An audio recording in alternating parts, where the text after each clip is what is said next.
Ini sebelum, ini sedang dan sudah, dan ini hasilnya. Khusus untuk area 3, nampak dari kejauhan bawang daun yang saya tanam alhamdulillah menunjukkan hasil atau reaksi positif. Nah, sudah terlihat hijau.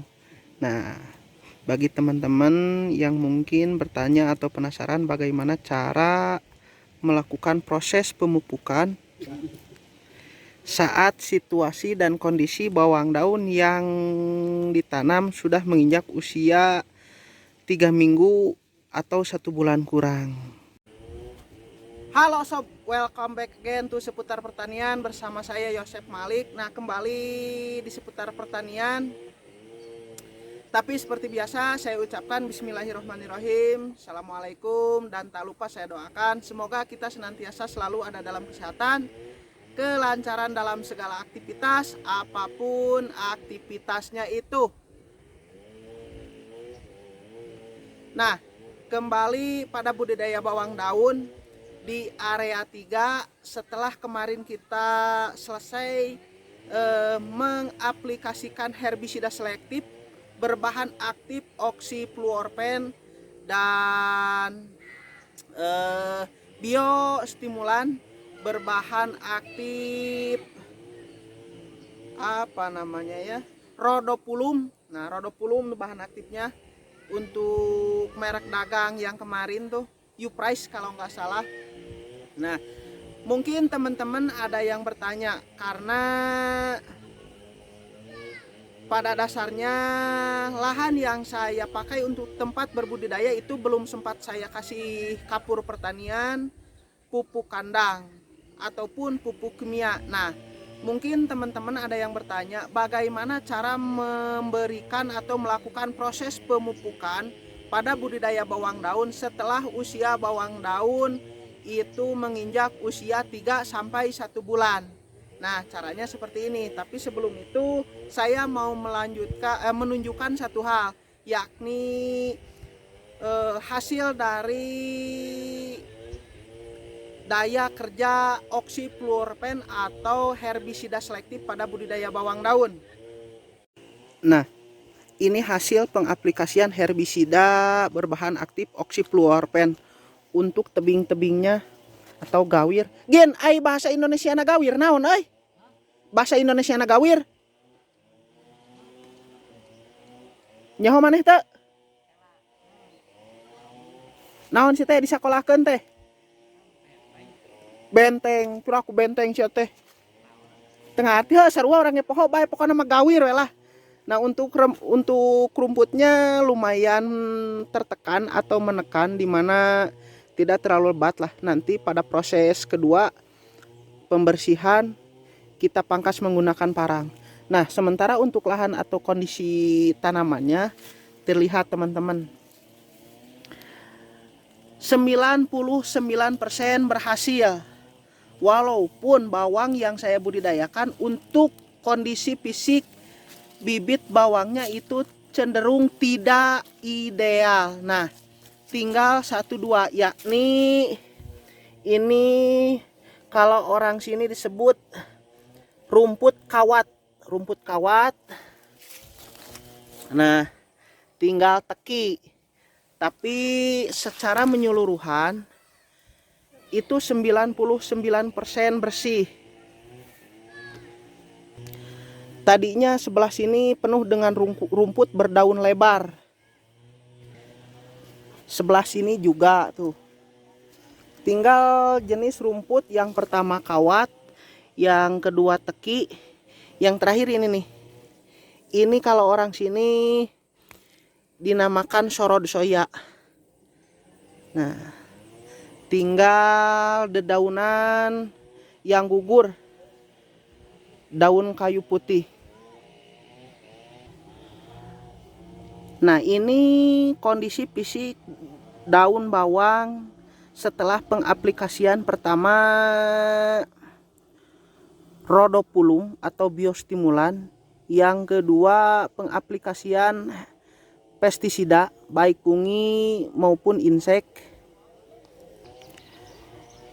Yang terakhir kemarin baru selesai kita lakukan pengaplikasian herbisida selektif berbahan aktif oksifluorpen.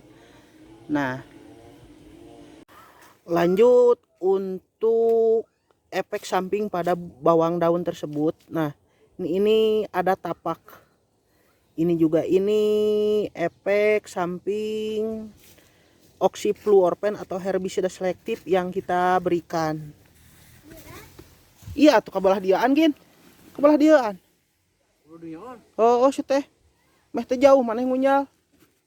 Bae geus didinya ge teh sok kunyal sakarung-sakarung.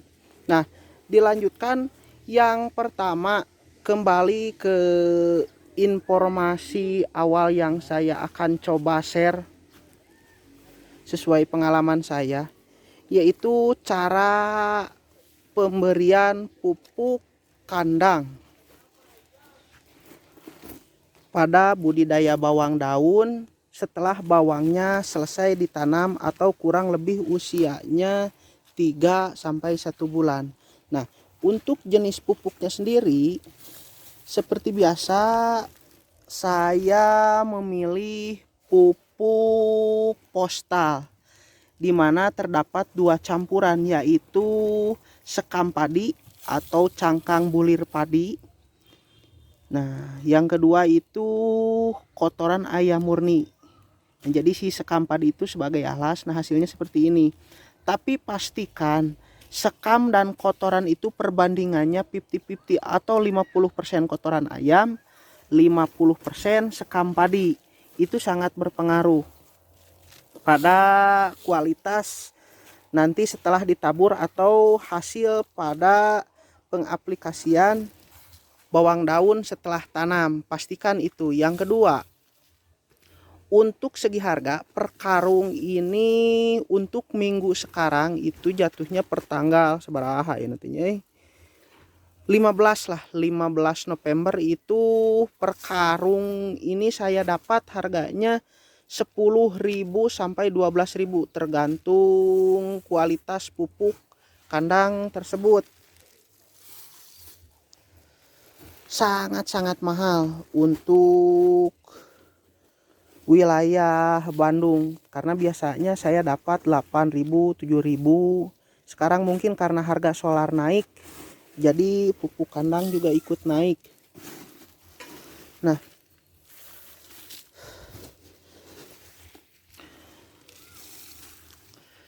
sebenarnya untuk improvisasi bisa dilakukan dengan pupuk baterai, pupuk pitik ataupun jantan.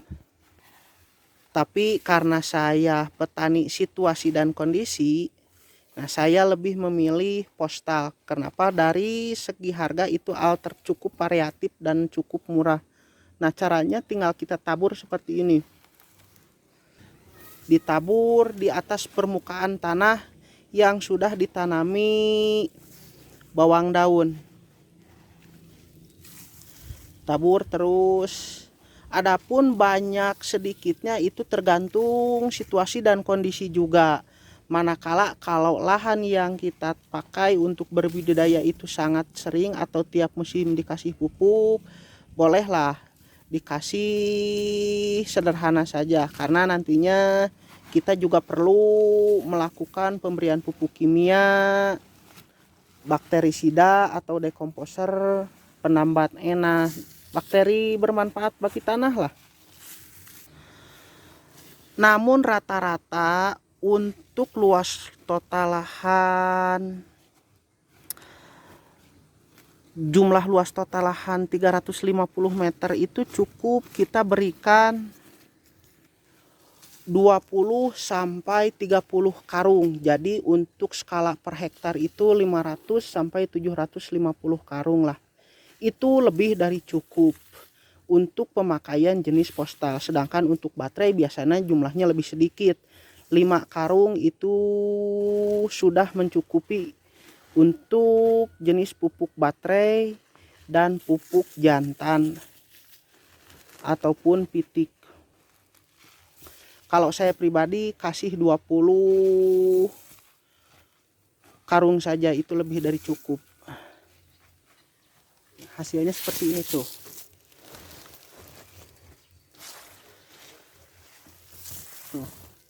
Jangan takut bawang daun yang ditanam itu tertimbun, dan pastikan sebelum kita mengaplikasikan pupuk itu bawang daun yang kita tanam sudah berdiri terlebih dahulu. Biasanya umur 2-3 minggu, 1 bulan lah kurang lebih. Hasilnya seperti ini. Nah, setelah selesai dilakukan hasilnya seperti ini. Nah, jika teman-teman perhatikan, paritan lahan yang saya pakai untuk berbudidaya ini masih cenderung rata dengan permukaan gulutan sebelah kanan dan sebelah kiri di mana saya menanam bawang daun. Nah, masih cenderung rata.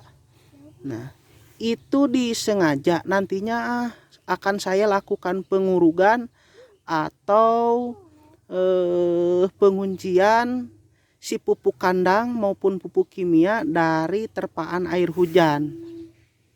Kita lakukan penguncian sedikit.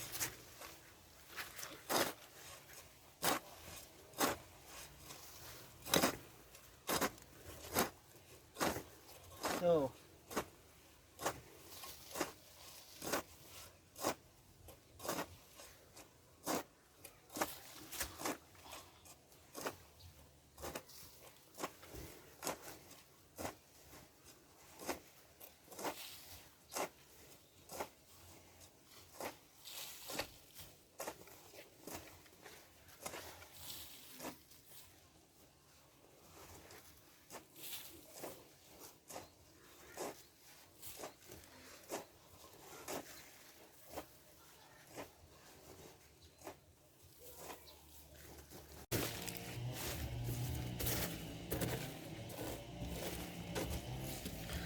Dan kurang lebih hasilnya seperti ini. Sebentar, saya tunjukkan. Awadan, awas awadan. Sok cari pamul kayak itu mah. Oke.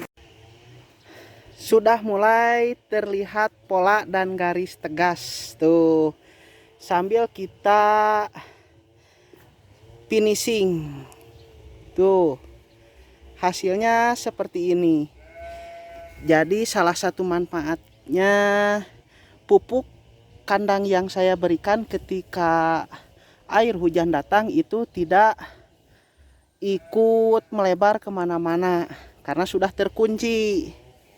Nah, pokoknya kurang lebih seperti inilah untuk tahap awal. Tuh, sudah mulai enak dipandang lah. Coba kita bandingkan. Ini yang belum, sudah dikasih sedang, sudah dan sedang dikasih pupuk, atau dari sebelah sini dulu. Nah, ini yang belum dikasih pupuk. Ini yang sedang dikasih pupuk. Dan sebelah sini yang sudah dikasih pupuk, plus kita rapihkan dan kita pertegas untuk garis bedengan yang kita pakai untuk berbudidaya. Sebelum video ini saya tutup, saya selalu berharap ada hal dan nilai positif dari setiap video yang saya upload. Jangan lupa like, share, dan subscribe jika rasa video ini bermanfaat. Sebelum ke akhir atau video ini saya tutup, jadi intinya begini, jangan menunggu pupuk dulu ada kalau memang bibit dan lahan sudah ada dan siap untuk kita tanam. Jadi tanam saja dulu, perkara pupuk bisa kita pikirkan belakangan sambil berjalan waktu. Nah, seperti itu. Adapun mungkin dalam perjalanan ada kendala, itu hal biasa dan wajar di dunia pertanian. Tinggal bagaimana kita mengakali situasi tersebut. jangan sampai kalah dengan orang luar lah. Nah, seperti itu. Jadi semoga video ini bermanfaat. Saya mau lanjut bekerja. Sampai jumpa di lain waktu dan lain video.